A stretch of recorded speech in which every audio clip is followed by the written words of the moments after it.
It's Fightful's The Hump with Jimmy Van and Sean Ross Sapp.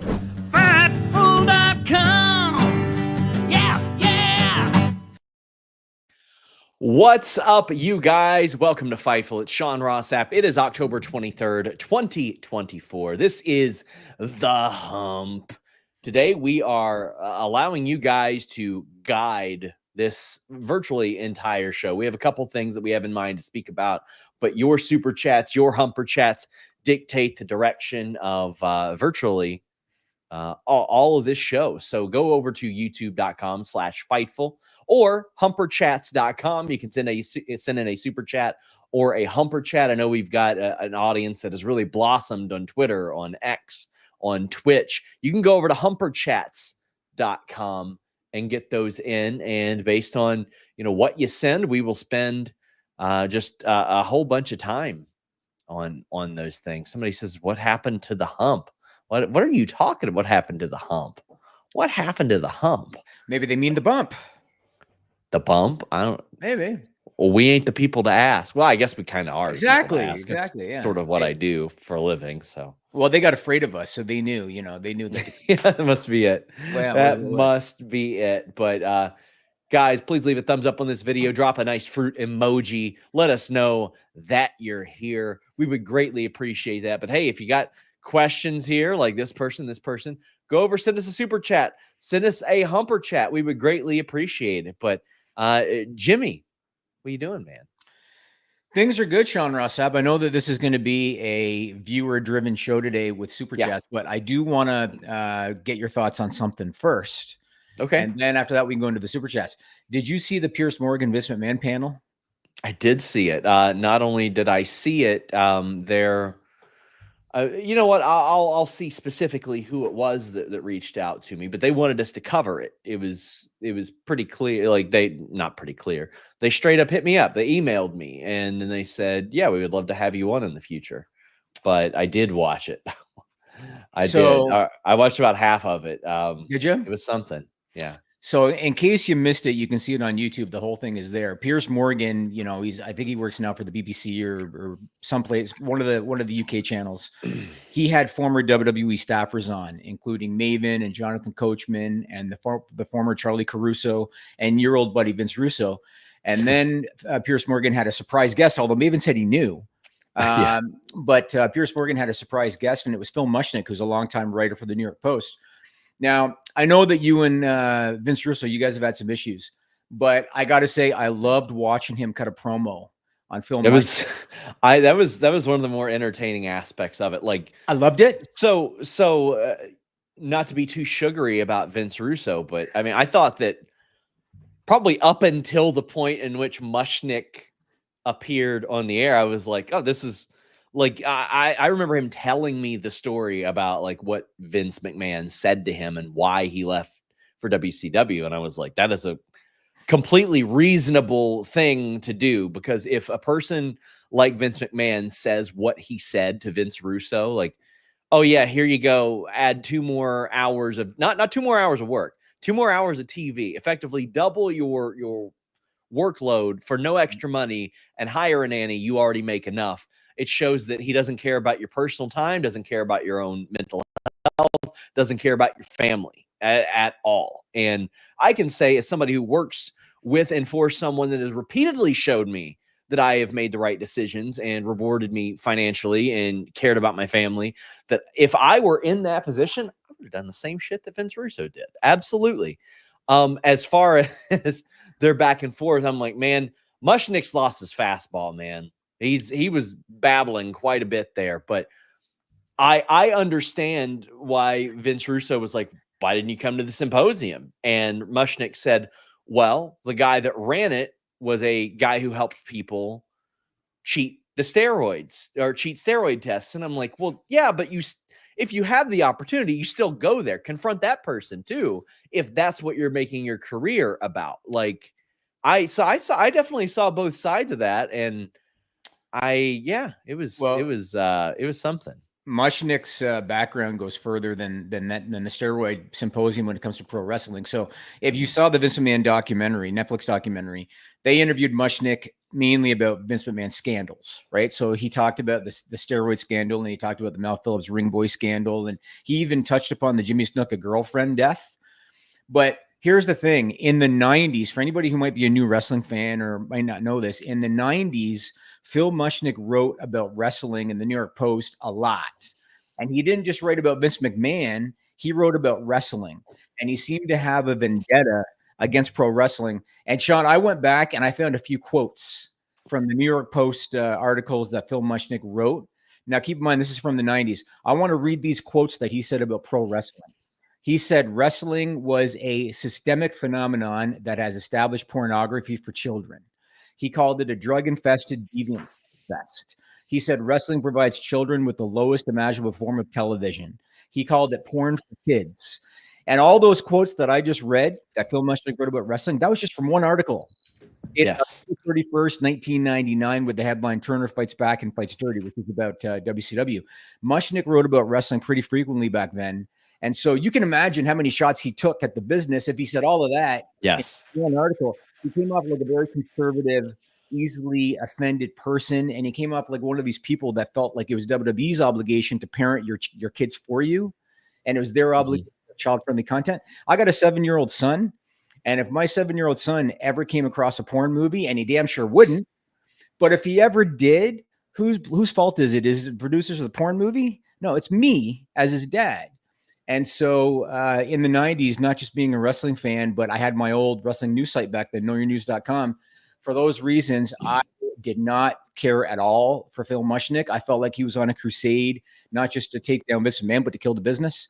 And so watching Russo go off on him, I loved it. I smiled through it. And you got to remember, in the 90s, Russo was in WWE. And Coachman wasn't. Coachman got there 2000s, I think, late 90s. Charlie, I think it was 99. Okay, yeah. So he wasn't there when Mushnick was really going off. Charlie wasn't there. Maven wasn't there, but Russo was. And Mushnick was on this vendetta against the business. So I loved watching him go off on him. I smiled all the way through it. And yeah, that was my the run-in element was legitimately hilarious. Like, it was the most ridiculous thing. Coach called him out on that too. Coach is like, a good run-in. It was funny. It was very funny in that sense. But it was, listen, it got a whole lot of attention, got a whole lot of visibility. And I feel like a lot of the talking points were ones that legitimately needed to be talked about.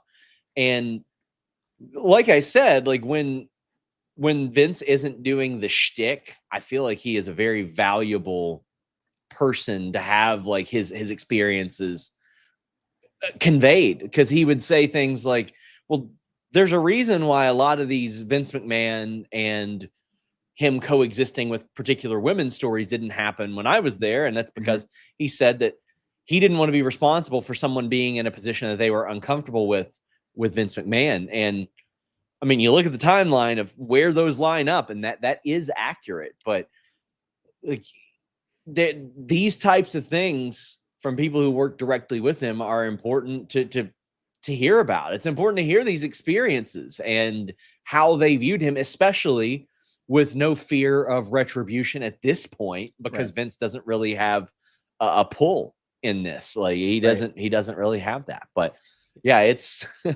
if anything, the running is worth a watch for sure. That was funny stuff. But yeah, I loved so you know how the way they had everybody positioned on screen, right? So everybody's from home or from wherever. Charlie was positioned between Mushnick and Russo. Yeah, and when they were going off on each other, Charlie's looking ahead of the camera with like kind of an awkward smile on her face, you know. But yeah, it was very entertaining. Like I said, I've got no love lost for Mushnick. It's one thing for him to go off on Vince McMahon and the scandals, and that's all relevant.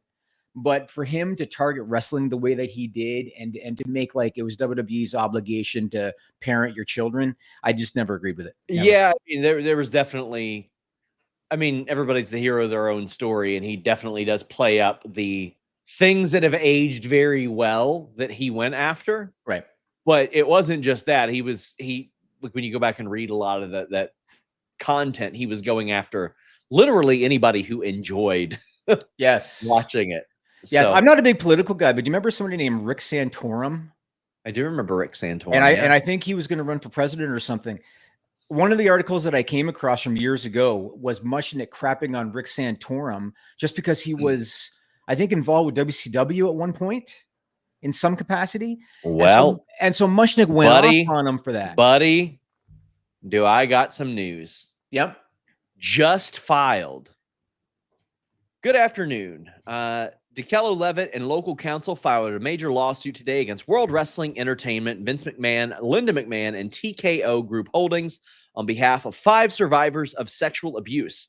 The survivors, John Doe's 1 through 5, were known within WWE as ring boys, underage boys hired by the organization's ringside announcer and ring crew chief, Mel Phillips, to assist with errands and other tasks in preparation for WWE's wrestling show. And there's a link to hear their stories. The underage ring boys were groomed, exploited, sexually abused by Phillips, who targeted children from broken homes. His sexual assaults occurred not only at the time or at the wrestling venues, but at hotel rooms and other locations where Phillips would shuttle boys in plain sight. Defendants were fully aware of the systemic and pervasive abuse and did nothing to prevent or stop it. The FBI previously identified at least 10 ring boys abused by Phillips, but there are likely countless others who have suffered in silence for decades. There is a full press release available. I am going to run an ad while I send this to my team, obviously, but we'll discuss this because you were a little bit more coherent around that period than I was. But let's hear from our sponsors momentarily. Buying pay-per-views on NordVPN.com/Fightful is going to enhance your pay-per-view buying process. Now, one subscription to NordVPN has so many different benefits, but if you're a big pay-per-view buyer like myself, UFC, boxing, pro wrestling, all that good stuff, any combination of the 3, if they're doing a fight circus or something like that, this subscription will pay for itself after 1 or 2 pay-per-view buys.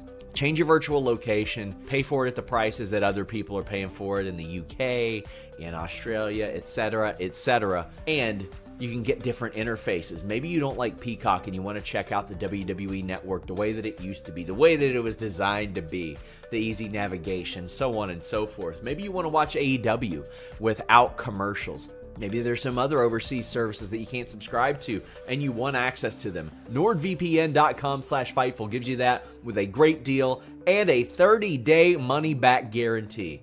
Even better, 24/7 tech support, so if you have trouble navigating any of it, they can help you out. Fastest VPN on the planet, NordVPN.com/Fightful. Man, what a bombshell. And there is an extensive press release that we are going to post on my Twitter as well as across all things. Jimmy, what's your first reaction hearing this? I mean, it's obvious TKO would love to wash their hands of Vince McMahon and all the things that he did. And this comes after the Mr. McMahon documentary where this is covered heavily, so it's in the public eye. How you feeling when you hear this? So back in the day, this was the early 90s, I think, might have been 92. When this first came to light, it was centered around one specific person, ring boy at the time named Tom Cole. Mm-hmm. And he was the one that was kind of the face of the scandal from the ring boy perspective. Mel Phillips was the former ring announcer who was kind of at the heart of it in terms of being the guilty suspect or whatever, however you want to word it. Terry Garvin was also accused. Terry Garvin used to be, I think, part of creative in WWE, and Pat Patterson was also accused. And you remember in the early 90s, Sean, Terry Garvin and Pat Patterson both left the company, as did Mel Phillips. And then after a little while, Patterson kind of quietly came back. And there were some wrestlers that claimed that Patterson had hit on them, and other wrestlers kind of defended him. Terry Garvin never came back. Hearing this, I guess, on the heels of the Netflix documentary doesn't surprise me. Yeah, because obviously Tom Cole was not the only one, and there were others. Now, I don't know this for 100%, but I thought that WWE settled with Tom Cole at the time. I thought they did. And so I'm going to guess that he might not be part of this this lawsuit. But it says there are 5 involved. Okay. Okay. But obviously, John Doe, so not named. yeah. And obviously, you know, if people aren't familiar, so when WWE would go to a town back then, live events was their business. They didn't have media rights like they do now. So when they would go to a town, Mel Phillips was not just the ring announcer, but he was also part of the ring crew. And they would basically hire young wrestling fans from whatever town they were going to help them put up the ring and take down the ring in exchange for, I think they used to give them like free tickets to the show. I think that's how it used to work. And so Mel Phillips had access to these kids who were wrestling fans, and that's basically what happened. So it doesn't surprise me. And you said there's 5. I'm sure there's more that are out there that may or may not have ever come forward. And I'm sure that this is going to result in a pretty quick settlement on the part of TKO. Yeah. Number one, they weren't involved at the time, and number 2, you don't want this. You don't want this on your watch. They're probably going to try to take care of it as quickly as they can. It was a really crappy situation back then. Of course, yeah. I would expect a settlement as well. Obviously, we're going to look more into it when we're not on the air and we have a little bit more time to get into it. Man, that's a bombshell. But we're going to get to your guys' questions. If you have any questions about this as well, let us know. Emir says, are there any plans for Goldberg to wrestle? And Wesley Hames says, will Goldberg be at Crown Jewel to cost Gunther? I feel like you have to be careful with the Gunther Goldberg stuff. And honestly, first off, I don't ever want Goldberg beating Gunther under any circumstances. If he costs Gunther, that's fine. But also, I feel like the Crown Jewel match should be one guy beats the other guy, but I know WWE and they're probably going to get somebody involved. I mean, they didn't have a single match without some shenanigans on Monday. So I would imagine something very similar to like No Way Out 04, where the match is cost by Goldberg and then we set something up. But I don't want Goldberg ever winning a match over Gunther, ever. I agree. And I'll be honest. Do you remember when Gunther faced Sammy for the title on Raw right after the last PLE? There were so many people who were convinced that Sammy was going to beat Gunther for the world title because of Goldberg interfering and spearing him. I just couldn't see it. Like, I thought, Gunther's one of your made men. He just won the world title. Why would you do that, even with interference? I didn't see it. And obviously, Gunther beat Sammy, and that was it. I think Gunther's going to beat Cody at Crown Jewel. I think that KO is gonna get involved, and I think that Gunther's gonna beat Cody, and he should, man. I mean, Gunther's not in a real meaty storyline right now, and Cody is. So that's what I think is gonna happen. But Goldberg, I'm with you. The guy's like 60, man.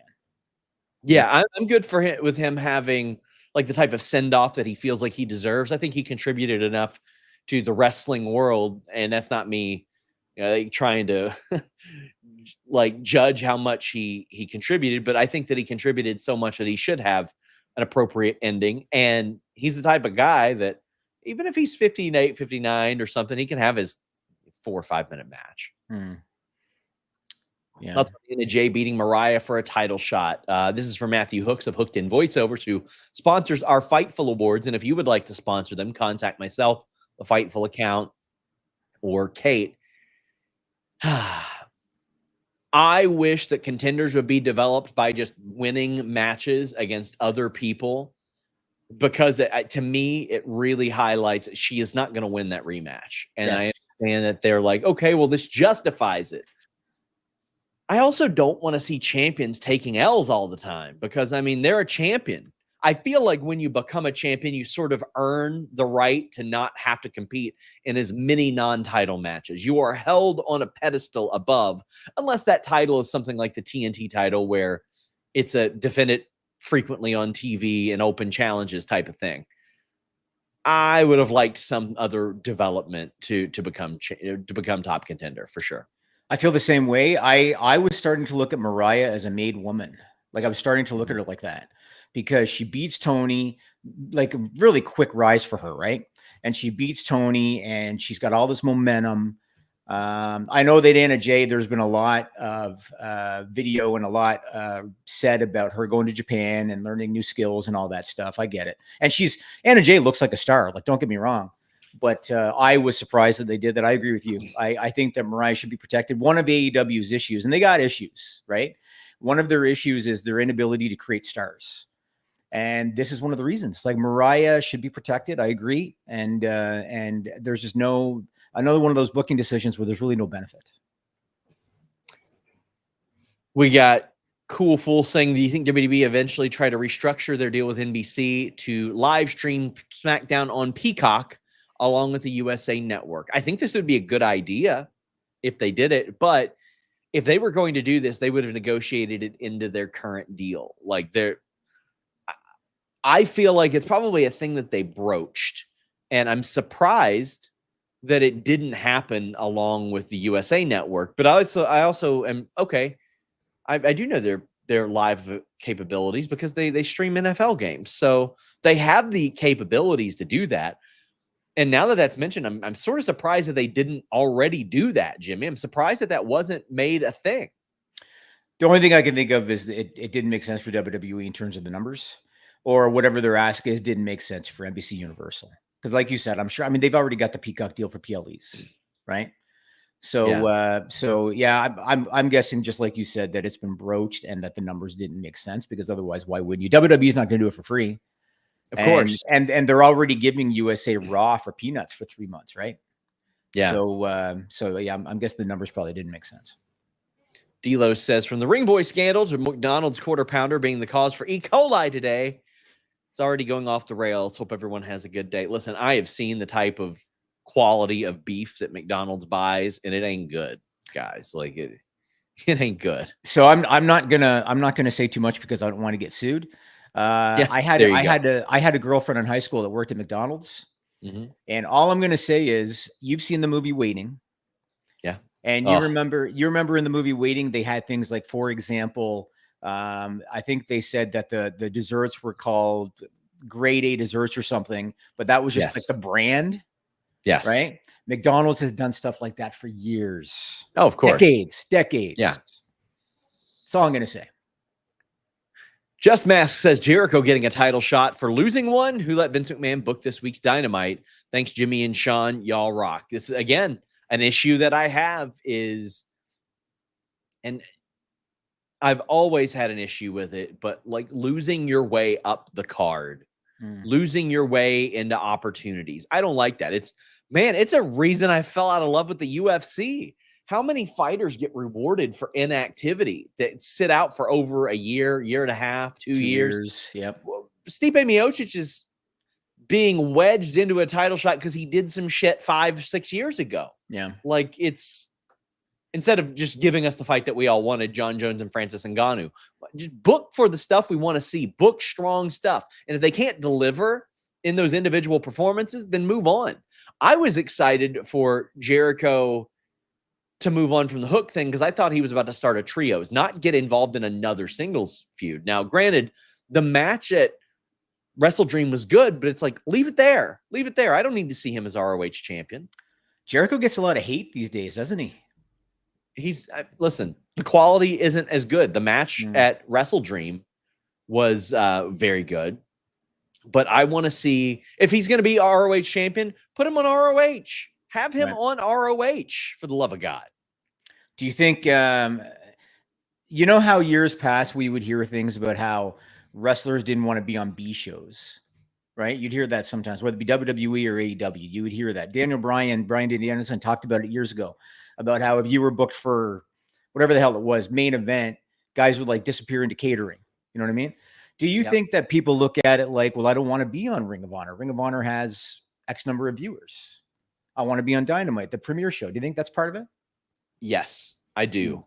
And AEW needs to establish what WWE has effectively established with their talent. First off, what the boss says goes, and there's some feedback, but ultimately, in this creative sense, you got a direction of who's getting over, and this is what we're doing, but also that there is nothing wrong with being on the Collision or Dynamite surrounding the pay-per-view. Now, a lot of that's, I'd say almost all of it's on Tony.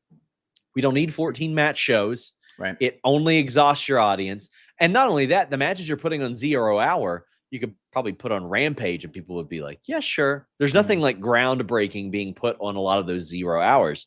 So I think that needs to be established as well. And they're getting paid big time by WBD, so they need to give WBD their value.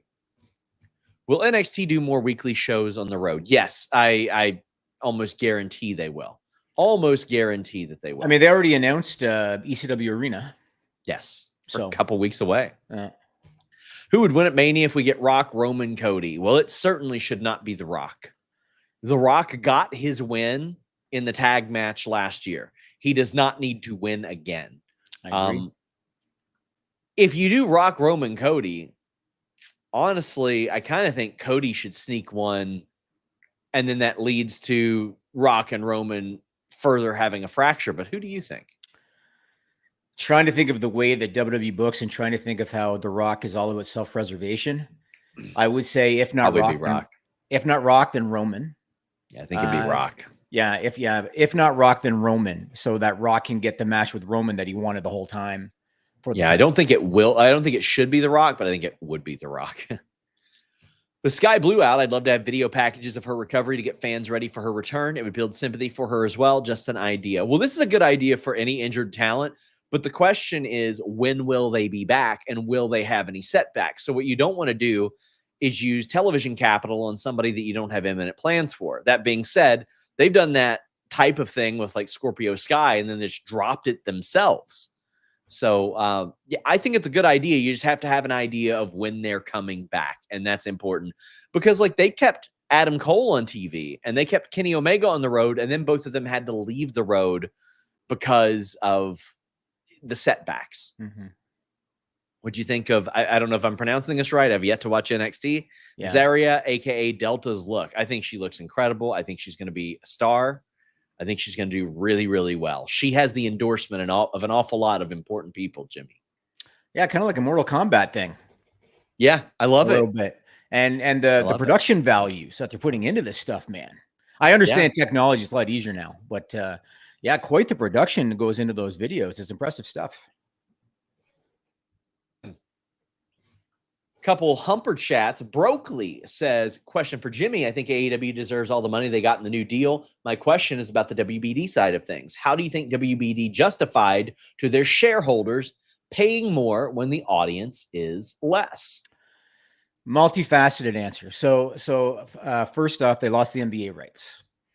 Dynamite, and look, I'm not going to sit here and defend Dynamite, in terms of creative quality or whatever, but Dynamite's still a top ranked show on Wednesday. It is. Yep. That's just reality. That's what they care about. The rankings is what they always tell me. Yeah. So you lost the NBA rights where you're going to lose your top rated show on Wednesday. And the other facet of this is the streaming landscape is so competitive. Everybody is clamoring to get content. Because the streaming landscape is so competitive. AEW now, you're going to get 52 weeks a year of live television, and they consider that sports television, right? So now you got 52 weeks a year of live sports content on Max. So when you look at from that landscape, now one question I want to ask you, Sean, because I saw some stuff online and Brandon Thurston alluded to it. Have you heard that the contract is not equal money every year? That year one starts out lower? Yeah, it escalates a little bit. Yeah, just I mean that's very common in sports and a lot of TV. Like you either front load it or back load it. This is a hypothetical. It starts off at like 180, then 185, then 190, and then the fourth year supposedly a massive jump. Right. Okay. So that means that obviously Warner Brothers kind of put protections in it. Then, if they're not giving them as much in year one as year two, then they're giving themselves protections. And I also think 3 years. Well, as much as they want. I don't want to say as much in general, because this was a show that when advertisers were being prepped for it in 2019, we're told expect 500,000 viewers. Right. Yeah. But I think that the way they structured it was smart. Because I've talked forever about if I'm Tony Khan, I want 5 years. If I'm Warner Brothers, I want 3 years because of the decline in popularity. So they got 3 with an extra. And so that kind of covers both sides. I think it was a well-structured deal. And so now AEW is going to have to deliver. And what I'm curious about is, here's a question for you, hypothetically. So AEW's fan base is a very smart online fan base. How many potential viewers do you think are on Max that aren't already aware of AEW or aren't already watching cable television? Like, do you think there's a significant number of viewers potentially on Max that aren't already watching? I do think that there's a significant number. I mean, like earlier this year, they were approaching 100 million global subscribers. Now, again, what this does to the viewership, it'll be effectively void because of this. But a big point was brought up to me when I was talking to my contacts at WBD, to AEW, and in the TV industry as a whole. And the big point that they had was channel flipping doesn't exist anymore unless you're in a hotel or something like that. Everybody's got a guide. Everybody has the on-screen thing.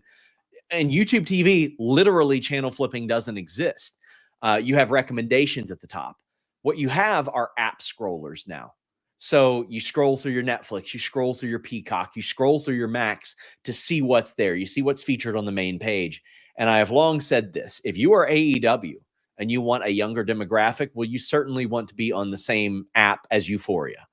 If you want to capture some perhaps lapsed fans that might be interested in other wrestling content, you want to be on the same app as John Cena's Peacemaker. You want to be the first recommended video after somebody sees the Andre the Giant documentary and goes, man, that seems interesting. I'll check that out. You want your stuff to be featured on an app like that, where people are conditioned to watch things that they might not normally be interested in. If someone were to say, hey, there's this crime story about McDonald's, well, maybe not a lot of people would be interested in it. But they say, here's the trailer for McMillions, and then it's followed by a trailer for an AEW documentary or an AEW show, and they go, man, I used to watch that. That is beneficial, way more beneficial today than it would have been in that medium period where people were sort of converting over. But I think it's very important. I was going to say, are you already alluding to a quarter pounder documentary on our buddy Meat Normus says, meat update, McDonald's quarter pounder was recalled for E. coli. Let's crank. Will Wardlow be involved in the MJF Cole feud? He should be in some capacity. He should be. That should be how they introduce him. Otherwise, I'm like, when are we going to see him again? I don't know if he's sidelined or anything like that, but yeah. And also to Bobby, reports from where? I'd like some clarity on that.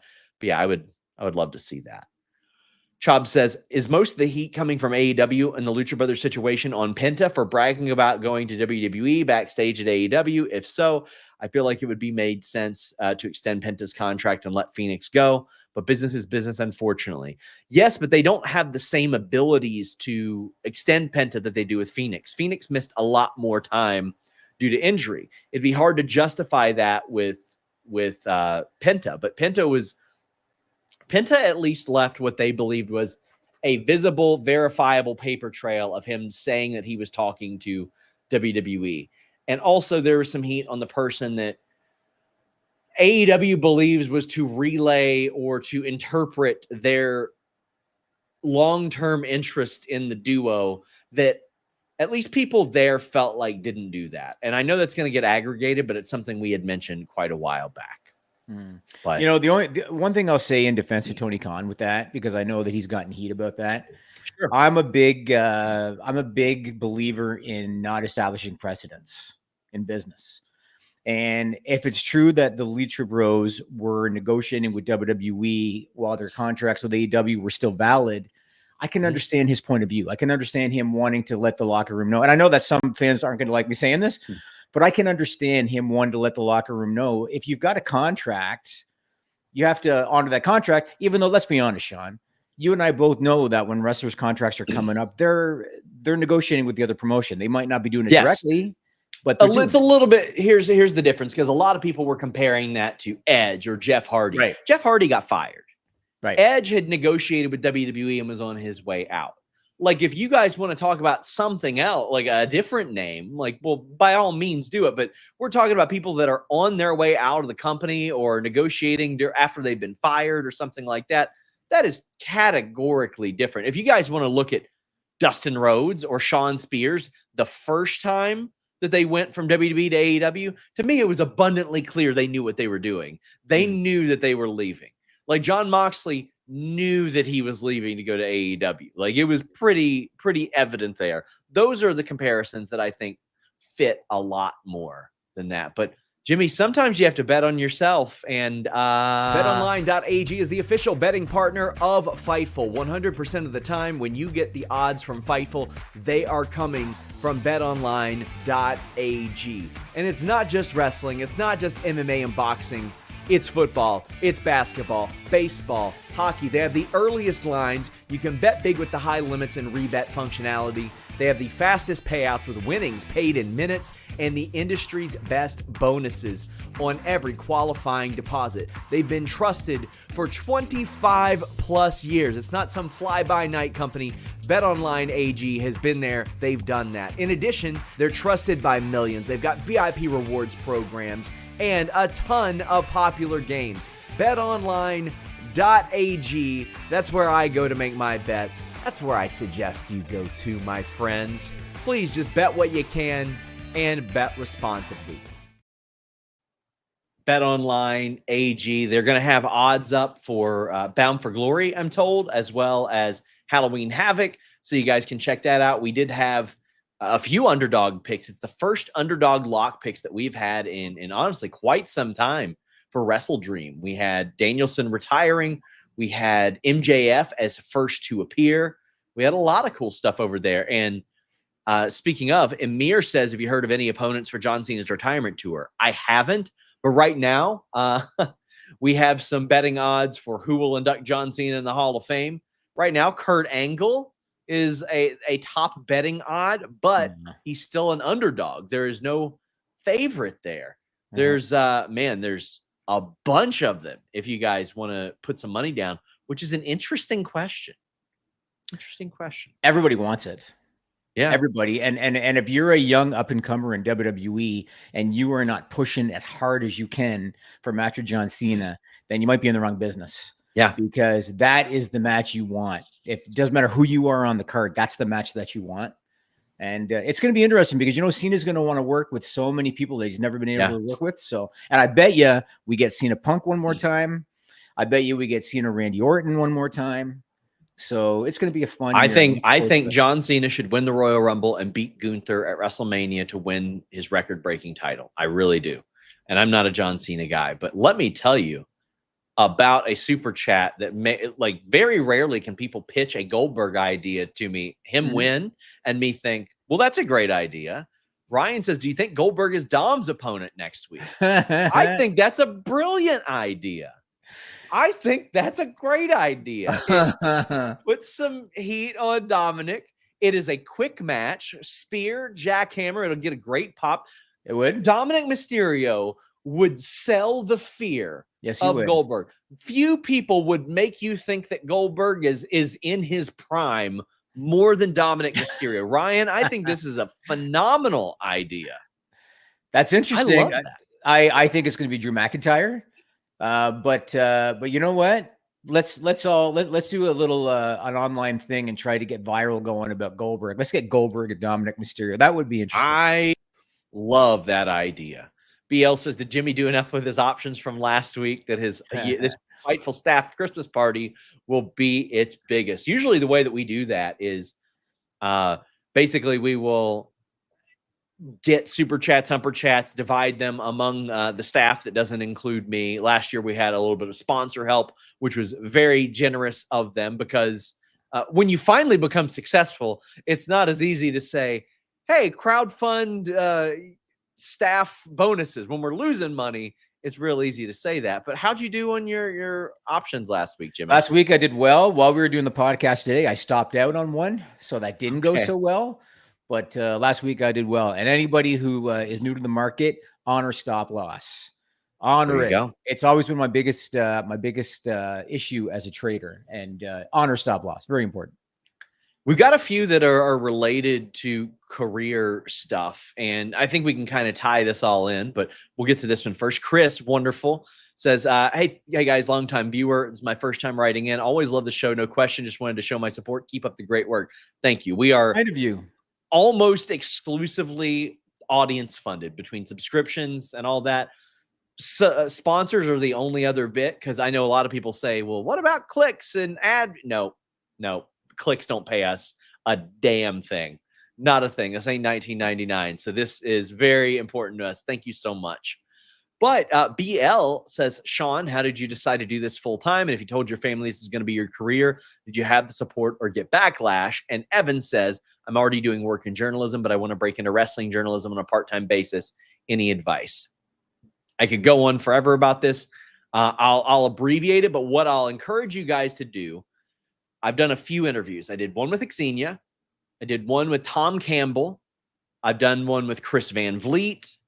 And did I mention Tom Talks Rubbish? I don't know if I mentioned that. No, I Tom Campbell, Tom Talks Rubbish, Chris Van Vliet, and Xenia. Those, I go through everything in depth, but I had the support of my now wife. I'll say that much. I had the support of my MMA and wrestling team who I worked with. And I mean, probably because they got a lot of free work and promotion out of me. Like they got managed for free. They didn't have to worry about somebody taping their hands up at MMA events. I promoted, local gyms and fights and stuff and took care of them in that sense to get experience. But I will say there were some members of my family that didn't quite get it. Then when I became successful, they're like, okay, we see that you had a path for it. When did I decide to do this full time? I wrote for Bill Apter from 2010 to 2015. Around 2012, 2013, one of the MMA promotions that I worked for, which actually Jimmy saw a picture of me with a headset on, and that helped him reach out to me. They had a local MMA website, and they just said, we want to give this to you to do not just MMA work, but you can do sports work there as well, develop samples. You won't have to worry about assignments. You can do whatever you want. And I was able to stretch my legs a lot there. But in 2014, I was looking at my finances and my wife's finances, and I said, if I don't do this full time by the end of the year, I got to get into something else. I got to try something else because I was making no money. I was living off of almost nothing. We were living very, very broke at that point. And I did get hired full time, and I've spoken about that story. It did not work out, but I went to Wrestling Inc. Got a great, I would say, a great education in running a website there. And that was helpful because if I didn't get the full-time job that I got before Wrestling Inc., I would not have stuck with it. But I at least got enough to show me I need to stick with it. Any advice for getting into wrestling journalism? Expect to make little to no money. Do not expect to come in and make that money immediately, and do not expect to make a full-time living at it. The reality is it is effectively talent driven. So it's paid based on what you can contribute and bring in and get back. But what the biggest piece of advice I could ever give somebody, be competent at everything. You don't have to be an expert at everything, but cast a wide net. The reason why a lot of journalism programs are no longer journalism programs in school is because they're convergent media programs. And what that means is they want you to learn how to write the article, transcribe the quote, get the quote, edit the audio that the quote is on, post the video that the quote came from, do the thumbnail that the advertised quote runs on. They want you to be able to do everything. Do live events posts, do interview posts, review other people's shows, do opinion articles, do everything. That way you become at least competent at it, because I rarely hire somebody for just one thing, which, by the way, we are looking for a graphic designer for our thumbnails right now. So we're looking for something high end there. So here's an in. That's a rarity. But if somebody comes to me and they say, well, in addition to that graphic design stuff, I do YouTube shorts and I do this and I do that, I'm more likely to give them a look because I know that I can trust them with more. Corey Brennan got brought on. He does not just do articles. He does European exclusives. He does graphics. He does memes. He does social media stuff. Cast a wide net.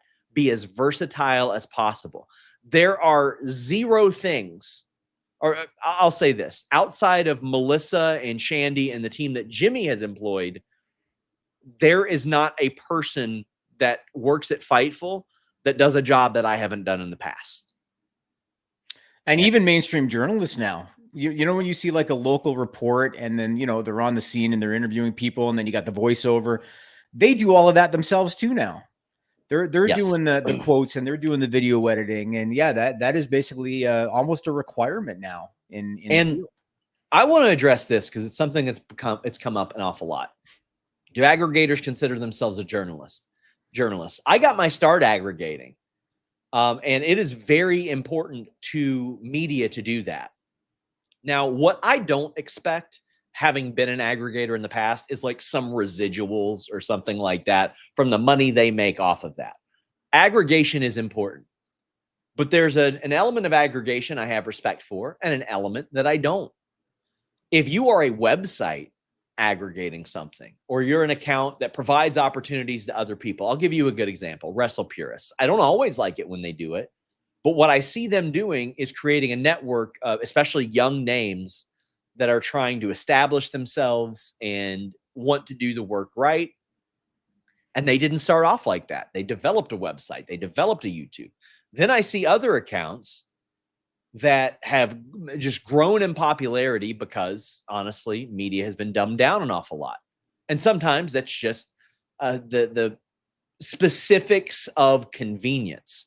But if you're not providing anybody else an opportunity and you're just running a Twitter account and taking somebody else's quote, like I see that happen to Riccicino a lot because he works for Sports Illustrated. Well, they get paid per click there. The writers do. You know, Sports Illustrated ain't hurting for money. But that's how Riccicino makes his living. And you'll see some accounts just come by and then they'll say, from SI Wrestling. Nah, son, that is from Riccicino, who worked his ass off to get that interview, transcribe the quote, post it, and get interesting stuff. And I think there's a right way to do it and a wrong way to do it. And people want to get the clout without the work. And I understand that there are an awful lot of people that look at what I do and what other people do and think, well, there's no work to be done there. I used to think that about people. I've mentioned that in a lot in the past, but then I put in the work. I put in the 60-hour weeks and the not having time with my loved ones to earn where I am now, to hopefully create a website like Fightful where people don't necessarily have to do that. And Kenny, I know that you didn't mean this as an insult. He says Wrestle Talk and my two favorite wrestling channels. I don't have a problem with Wrestle Talk. Not only do they provide incredible opportunities, they are heavily, like, they've benefited myself and Denise greatly and Fightful greatly for what they did. There are some, the former Lords of Pain, now Wrestling Headlines, who at times have subscribed to Fightful Select at tiers that don't exist. They would edit their pledge to like $300 or $500. Like, that's just to show a little bit of respect for what we do and say, well, we're making an awful lot of money off of what you do. So here you go. And Demon Diva says, be ready to give up on having a social life. It can be a sacrifice. But I saw people, like, when Woj wrapped it up, they're like, he wanted to have a normal life. He didn't want to have his phone next to the shower. And I'm like, listen, I've been there. But, like, I'm not going to act like I'm like I'm a COVID nurse or something like that. I wanted to do this. I like doing this. We're not going to act like it's some, like, heart-wrenching sacrifice to make. You know what I mean? Like, it's not like that, but it requires a lot of work. Damn, I could rant about that shit all day. There's right ways, there's wrong ways. And I also understand, especially based on my social media conduct, if people don't think that I do it the right way. Fortunately, I have put myself in a position where I work for an outlet where the people I have to answer to are right here and right here. So I don't have Sports Illustrated or ESPN breathing down my neck. Kenny says, Sean, or Jimmy, then Sean, F, Marry, Kill, NBA, NFL, and MLB. All right. I'm going to say marry NFL because it's the richest. Yeah. The three. I'm going to say F you don't have the NHL in there. Oh, this makes it harder. Yeah. Marry the NFL, kill the MLB, and F the NBA. Right. I got to go with that as well. I mean, listen, NFL, richest, shortest season. Don't have to deal with them that much if you don't want to. But I love I also, here's the thing. I love the NFL. Truly love. Yeah. The only thing I love more than wrestling is football. At the NBA, in the good way. She's got to be well conditioned. Glad you mentioned that. Glad you mentioned that. Got to be Yeah, well yeah. conditioned in the NBA. Probably attractive in that sense. Got to kill the MLB. Listen, sometimes it can be long and boring, and they've taken a lot of great steps there. I don't think that much rivals October baseball, but I'm a Reds fan, so kill MLB. Kill MLB. We have a bunch more of these. Bad Robot says, wanted to thank you for fostering an amazing community. The Friday SmackDown show is my favorite. Who are your favorite and least favorite at Fightful? So when I did the interview with Tom Talks Rubbish, Sean, he asked me that. He's like, who are the people that Fightful that you're really proud of, and who are the ones that you're not so proud of? And I was like, I'm proud of everybody. Least favorite. Let me go on my invoice. He's probably going to say me. No, I won't say Jimmy. That's not fair.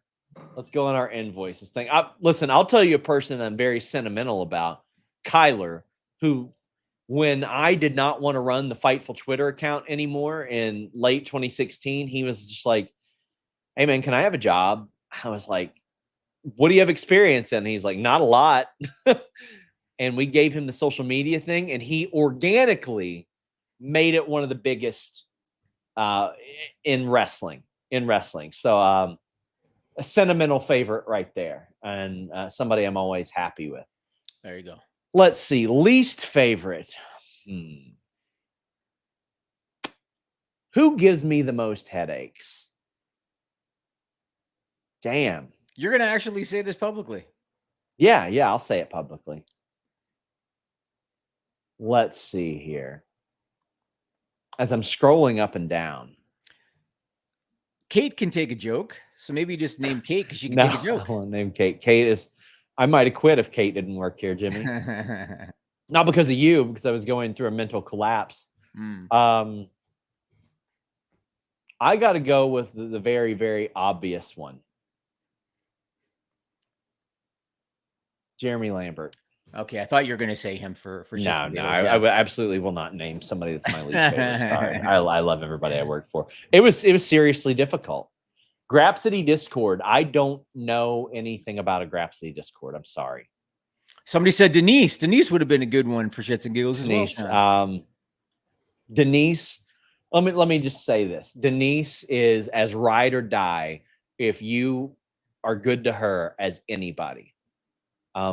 I won't say who or what, but there was a situation where somebody who had been very, very terrible to me was about to be presented with a situation they should not have been. And Denise is like, I ain't fucking going if they're there. And this is something Denise had planned for a while. Like, Denise is ride or die. She's very, very, listen, Denise is good to people who are good to her. Most emotional moment in pro wrestling.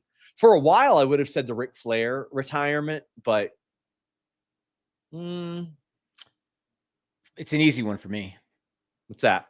The Owen Hart tribute on Raw. Yeah, I think that's an easy one. That was tough. To say something different, I would say the Roman Reigns leukemia announcement was right up there. That one was, whew, boy. Like to go from just all those people that were hating him from an on-screen character standpoint to being like, oh, shit. New Lac City says, what's up, guys? Jimmy, SRS, you mentioned you used to run some wrestling shows. Can you touch on your wrestling experience? Do you mean me or Jimmy? I used to help promote local stuff, and I ran like pretty illegal smokers at our gym. We ran a catch wrestling gym. We ran a catch wrestling and MMA gym, and there was catch wrestling, MMA, kickboxing, all that. So what I would do, definitely without commission approval, is we would make open challenges, and we would say anybody who thinks they can beat up a person on an MMA team. We got boxing, we got kickboxing, we got MMA smokers, we got grappling, and we would put our least experienced in each one of those against literally anybody who wanted to, as like a display of here's what we can do and here's what we're capable of. And then myself and another member of our pro wrestling training team would do a pro wrestling match, Jimmy, on a boxing ring. Hard as cement. Highlight all that. Also, I did help agent a little bit, which I was in no position to do in that shindy, some river towns. But Jimmy's wrestling experience is actually something you can look up on FightfulSelect.com, Jimmy, because we've done some commentary over some of the matches that you promoted, including like Eric Young, Bobby Roode, people like that. Yep. I met a gentleman in 1998 by the name of Jeff Merrick. And anybody who is Canadian, you know that name because he became a pretty big hockey analyst for the NHL. And I still talk to him to this day. But back then, he was part of Live Audio Wrestling, the original Law wrestling radio show. I met him when I moved to Toronto. He introduced me to other people, and that led to me getting into the independent wrestling scene in Ontario. Was one Canada. of them that Live Audio Wrestling doofus who keeps on hitting up my Instagram thing? One of them was him. To be loudly wrong until Matt Cardona says, "Bro, you're wrong." Is it him? Him and I are cool, but yeah, he was one of them. Don't you know who I am? Yeah, he was one of them. But I don't. But that was where, so Ontario, Canada at that time there was a wealth of talent here at that time. Oh yeah. And so I worked with everybody from Bobby Roode to Eric Young. I co-promoted a couple of shows with Scott D'Amore. I had a rookie, Angelina Love, on the show. I still call her Angel Williams to this day because Angel Williams is how I knew her. We had footage of her that we did commentary over. By the way, Scott D'Amore with a phenomenal debut for Maple Leaf Pro Wrestling. Looks like Canadian TNA. It ended up being really great. Got a lot of buzz. We had a great interview with him last week. If you guys didn't check that out, and he specifically said this, Jimmy. He's like, man, when I was coming up, there were an awful lot of opportunities for Canadian independent talent that do not exist the way that it does now. It's very different, and like the last crop that I can think of was like Sean Spears. Was one of like the later guys from the territory, and I'm sorry, her name escapes me. The girl that was in WWE for a while, her name escapes me all of a sudden. She's from the area, but yeah, there were way more back then. And things have changed a lot in that regard, especially with NXT now, right? Where WWE is recruiting people right out of college, less independent talent. Things have changed, but no, I did that for years, promoted shows for years, got to work with a lot of legends, Hacksaw Jim Duggan and Jake and Jim the Anvil Neidhart, Aaliyah. Yeah. But okay. Yeah, it was a fun time. By the way, Jimmy, if you need to go, let me know. We do have a number of super chats, humper chats. I'm good for a little bit. Okay. When I hear the door go, that means I got to go, but I'm good for now. Fair. Jake says, what's the story on Peacock removing NXT episodes? It is now on WB, so I don't think they have the rights, but I'll find out. Will Rey Fenix be used in AEW or not? He should, in my opinion. Yes, he should be. I don't know if he will be, but if you're just keeping him to not let him go anywhere, I get it, but it's petty and it's stupid and you just shouldn't do it. You're wasting money at that point. What's the hierarchy at AEW like? There's Tony. There had been Jimmy Jacobs, his right-hand man. But you have Cochet right around there as well, and Chris Harrington, who makes decisions financially. And then you have the writing team, which is, Will, Sanjay, QT, all those people. And then coaches as well, who contribute an awful lot creatively. And Jimmy Jacobs was not fired, Sean, as people were suggesting on social media. Tried to tell him.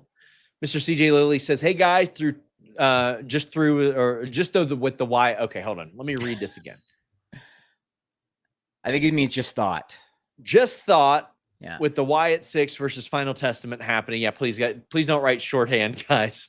What if Cross's plan to get them to join Alexa to join the Testament? Who's better to take them down than the one that took them out? Fiend has already been forgotten by Howdy.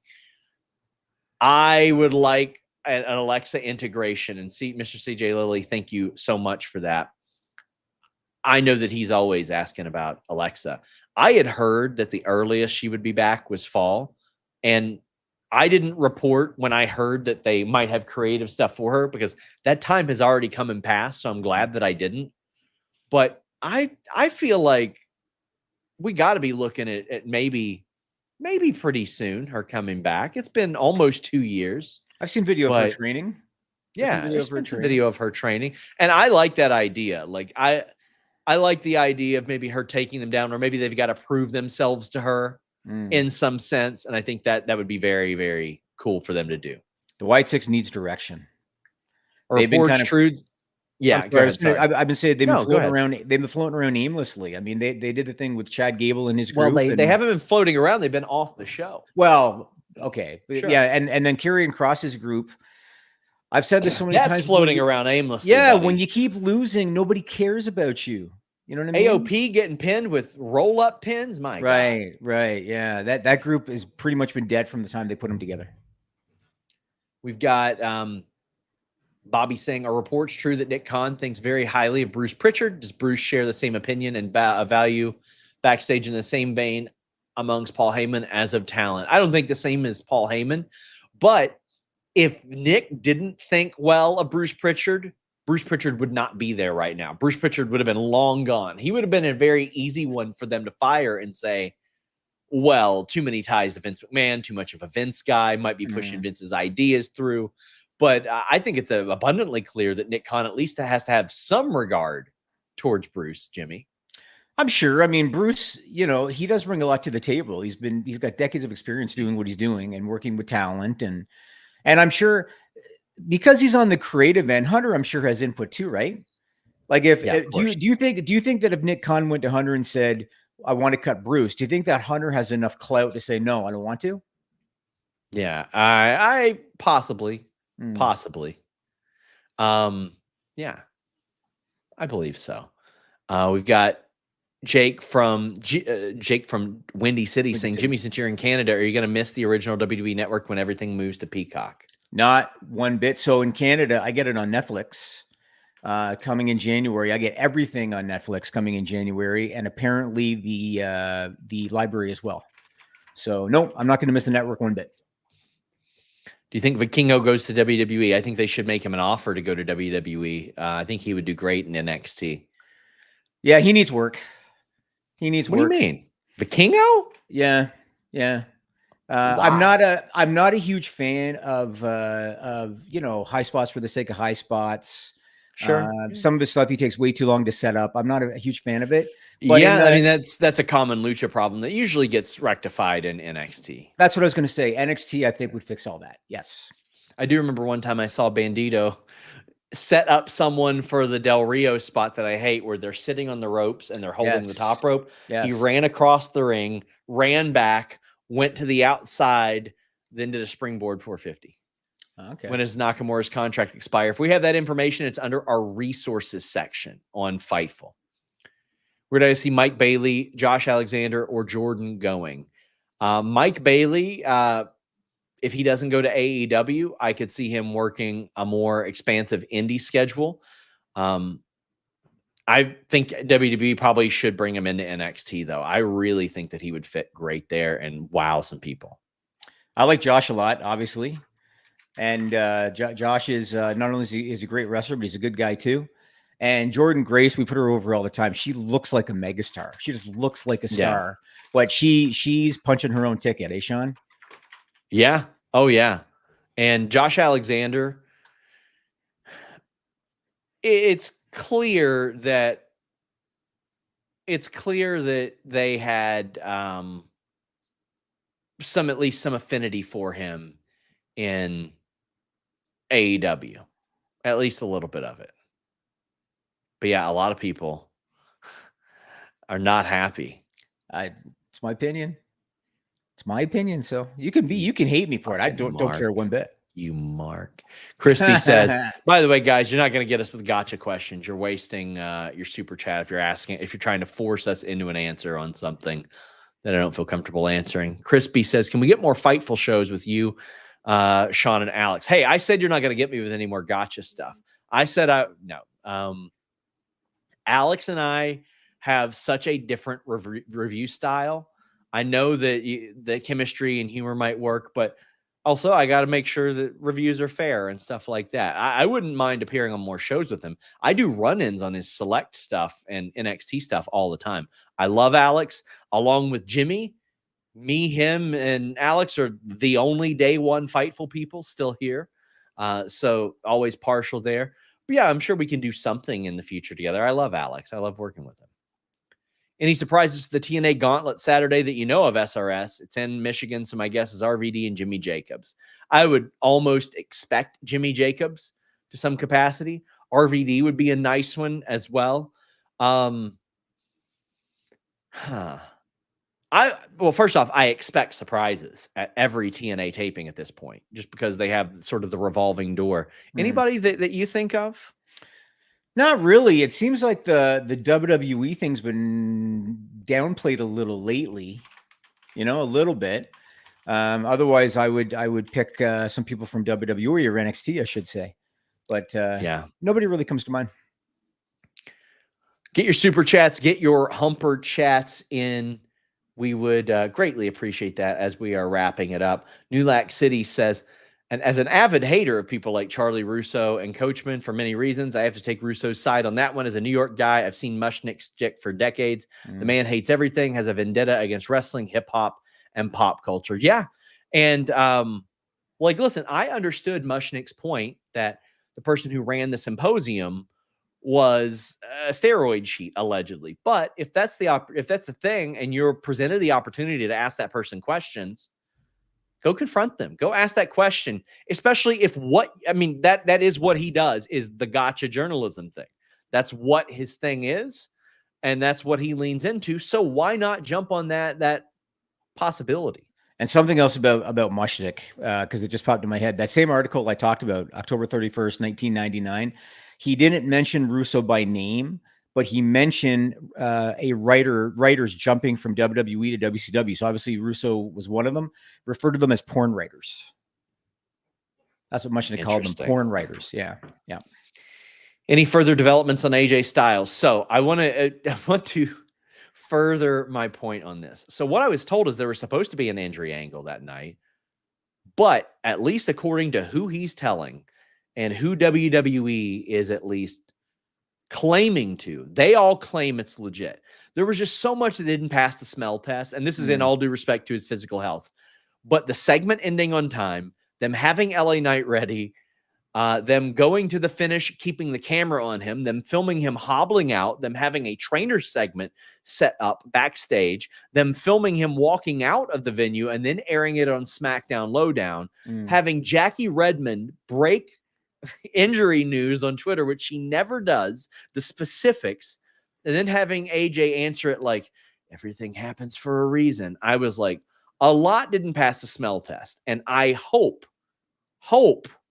that it is a work. And I say that with all due respect to, his health and everything like that. But I think it'd actually be a good story.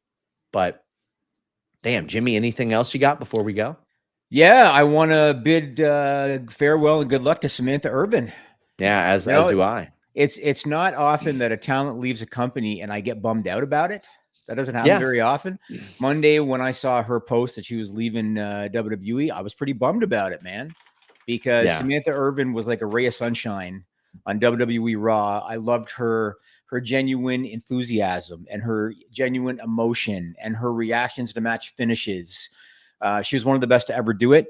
And I got to give props to Triple H, because if you're going to lose Samantha Urban, who's one of the best that they've ever had, but you can get Lillian Garcia, who I also love and think highly of. And she's also like a ray of sunshine on that show.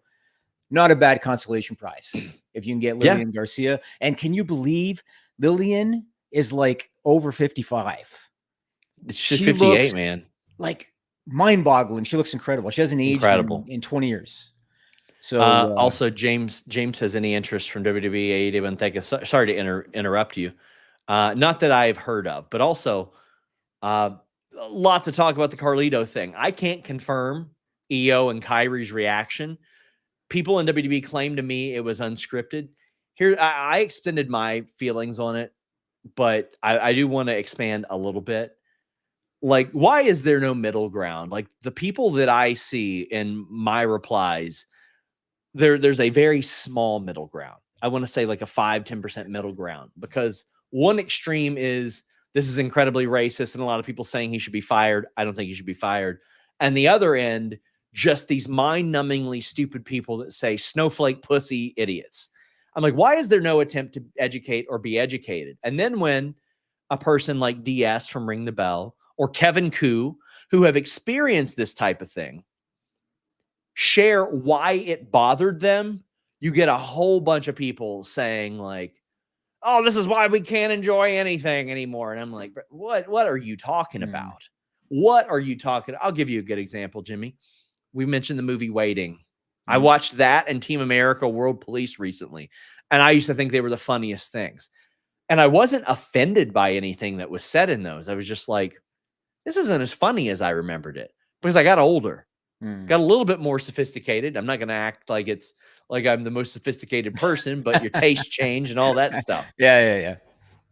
Like, I look at that and I'm like, okay, well, your taste changes as you grow up, and not everything needs to be sophomoric or ridiculous. And I don't think that Carlito was trying to offend. But also when people say, oh, well, he was playing an idiot. Well, okay. If he said something like, I got to learn to speak Russian, that would make him look equally as much of an idiot, because he has no idea where they came from. Or Irish, which is just people speaking English. He's just too dumb to know. You know what I mean? Like, It actually would have been funnier. There you go. Would have been funnier. To me, I looked at it and I said, it was a dumb line. And I go back to the lesson you pounded in my head, Jimmy. What was the benefit of that? There was none, as it turned out. That's where I stand on that. Yeah, I choose not to ever post about stuff like that. So you'll notice on Twitter, I said nothing about it. And the reason for that is I'm not offended by anything, but I'm a middle-aged white guy. Yeah. I can't relate to what an Asian person deals with. And so seeing like what Kevin Koo wrote and like you said, and the responses to it. Yeah. The responses were insane, Jimmy. Right. Yeah. I can't relate to it. And so that's why I choose just not say anything. But yeah, I have no more to comment on that, Sean. We got Matt saying, happy Shelton and Motor City Machine Gun got their flowers. Buddy, as a longtime Shelton fan, like legitimately my favorite wrestler ever, I was excited for that. I'm excited for his match tonight. I got the lotion out and poured water all over myself, Jimmy. I was so excited. Someone's going to clip that, Sean. I already clipped it myself. Oh, you did. I clipped it myself. Yeah. Pedro says thoughts on the Mania ticket price is higher than expected. WWE is a hot ticket right now, so that's why it's going to happen. They won't knock them down until they have to. I haven't seen them, so I'm going to go check it out after we're off here. Broadway Joe says, how would you all handle the Carlito thing? I feel like WWE has to do something, but I can see them wanting to move away from punishing talent. He ain't going to get fired. He ain't going to get suspended. Might get a small fine or something like that is what I would suggest. And it can, donate that fine to an appropriate cause, I believe would be the right thing to do. They could always do a backstage segment with him and them where they kind of make it right somehow. I mean, there's ways that it can be done. But yeah, I know. I guess we'll see. Yeah, somebody just said Io and Kyrie will tell him we're Japanese, bitch. Well, I mean, that's what they could do. Well, Jimmy, that's why it bothered a lot of people, because there was a situation in NXT where a fan yelled at Io, go back to China, and she looked back at him and she goes, I'm Japanese, bitch. Ah, okay. So it's like she's been subjected to that type of thing before. And right. Right. That reminds me, even though it's not nearly as bad, it reminds me when somebody said to Jericho, go back to Toronto. Do you remember that? Yeah, of course. Yeah, but that was definitely... No, not the same, but... Yeah, not the same. Ignorance. Not the same. Guys, I am back here for the AEW post show, but how about this?